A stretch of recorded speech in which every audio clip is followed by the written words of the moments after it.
महिला बालकल्याण मंत्री आदिती तटकरे यांनी माहिती दिलेली आहे आणि लाडक्या बहिणींसाठी ही आनंदाची बातमी आहे, कारण पुढील 2 ते 3 दिवसांमध्ये सगळ्यांना 1500 रुपये मिळणार आहेत। पात्र लाडकींच्या खात्यात पैसे जमा होणार असल्याची माहिती मंत्री आदिती तटकरे यांनी दिली आहे। पुढील महिन्याचा हप्ता लाडक्या बहिणींच्या खात्यामध्ये जमा झालेला नाही आणि त्यामुळे हा हप्ता कधी मिळणार असा सवाल या बहिणी विचारतायत।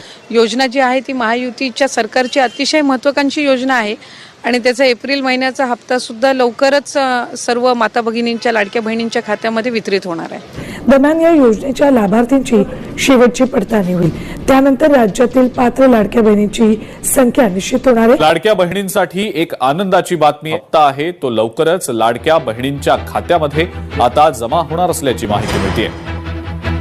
लाडक्या बहिणींसाठी ही खरं तर खुश खबरच म्हणावी लागेल। तो हप्ता आहे तो आता लाडक्या बहिणींच्या खात्यामध्ये लवकरच सरकारकडून जमा केला जाणार आहे आणि मार्च महिन्याचा जो हप्ता आहे ज्या वेळेला विभागाच्या वतीने उपलब्ध केला जाईल त्यावेळेला तो हप्ता त्यांच्या खात्यात। महत्त्वाची बातमी आपण पाहता, पहिल्या टप्प्यामध्ये 35 लाख महिलांना योजनेचे पैसे मिळणार आहेत। हप्ता देण्याची प्रक्रिया सुरू होणार आहे। लाभार्थ्यांच्या खात्यात फेब्रुवारीचा 1500चा हप्ता मार्च महिन्याच्या शेवटच्या आठवड्यात जमा झालेला आहे। मात्र अनेक महिलांना अजूनही फेब्रुवारीचा लाभ मिळालेला नाहीये, कारण त्यांचे अर्ज निकषांनुसार बाद झालेत। योजनेसाठी 2.25 कोटी लाडक्या बहिणी पात्र ठरलेल्या आहेत। सुमारे 71 लाख लाभार्थी या योजनेतून आता बाद झालेले आहेत। ई-केवायसीच्या नंतर ही संख्या 1,76,00,000 आलेली आहे। योजनेच्या सुरुवातीला 2,47,00,000 लाभार्थी महिला होत्या, मात्र ई-केवायसीच्या प्रक्रियेनंतर अनेक ज्या लाभार्थी महिला आहेत त्या अपात्र ठरलेल्या आहेत, या योजनेतून बाद झालेल्या आहेत। आतापर्यंत 1.5 लाख महिलांचे अर्ज रद्द करण्यात आलेले असून त्यांना फेब्रुवारीसह जानेवारीचा हप्ता सुद्धा मिळालेला नाहीये।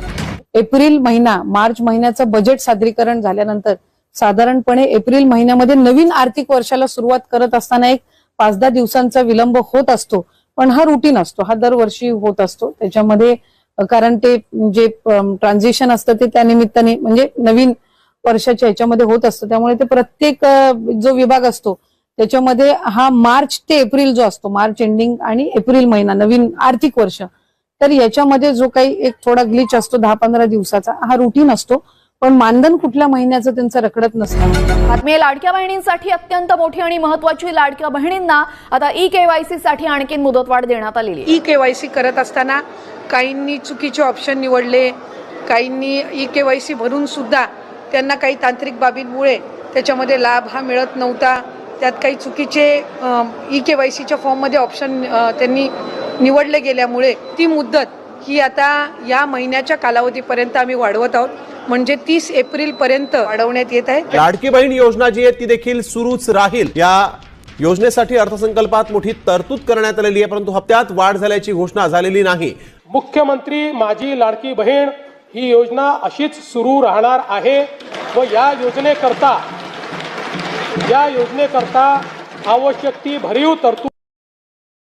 महत्त्वपूर्ण घोषणा ही आदरणीय फडणवीस साहेबांनी केली, ती म्हणजे मुख्यमंत्री माझी लाडकी बहीण ही योजना ही त्या ठिकाणी कायमस्वरूपी अशाच पद्धतीनं सुरू राहील या संदर्भातली त्यांनी घोषणा केली आणि त्यासाठी सुद्धा अधिकाधिक सक्षमपणाने ही योजना पुढच्या कालावधीमध्ये राबवण्यात येईल या दृष्टिकोनातून त्यांच्या मार्गदर्शनाखाली दोन्ही उपमुख्यमंत्री आदरणीय शिंदेसाहेब, आदरणीय सुनेत्रा काकी यांच्या मार्गदर्शनाखाली आम्ही पुढच्या कालावधीमध्ये राबवू। 2100च्या बाबतचा जो योग्य वेळी निर्णय आहे तो हे महायुतीचं सरकार घेईल, पण मला आपल्या माध्यमातून सुद्धा सांगायचं आहे की 1500चा लाभ हा लाडक्या बहिणींसाठी अशाच पद्धतीनं सुरू ठेवण्याच्या दृष्टिकोनातून विभाग म्हणून आम्ही त्या ठिकाणी काम करत आहोत। लघु उद्योजकांकडे सुद्धा किंवा छोट्या मोठ्या व्यवसायांकडे सुद्धा ह्या 1500च्या लाभाच्या दर महिन्याच्या माध्यमातून महिलांनी पाऊल उचललेली आहेत आणि आमच्यासाठी अशा अनेक सकारात्मक ज्या केस स्टोरीज आहेत या निश्चितपणाने लक्षात घेऊन पुढच्या कालावधीमध्ये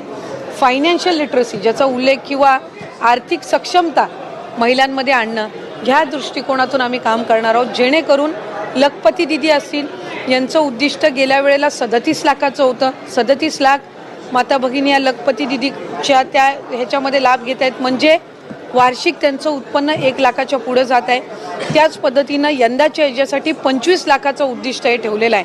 त्याच्यामुळे एका बाजूला लखपती दिदी आणि एका बाजूला लाडकी बहीण योजना अशा पद्धतीनं सुरू असताना हे महिलांच्या सक्षमीकरणासाठी उचललेलं हे अतिशय महत्त्वपूर्ण पाऊल महायुतीच्या सरकारच्या माध्यमातून आहे.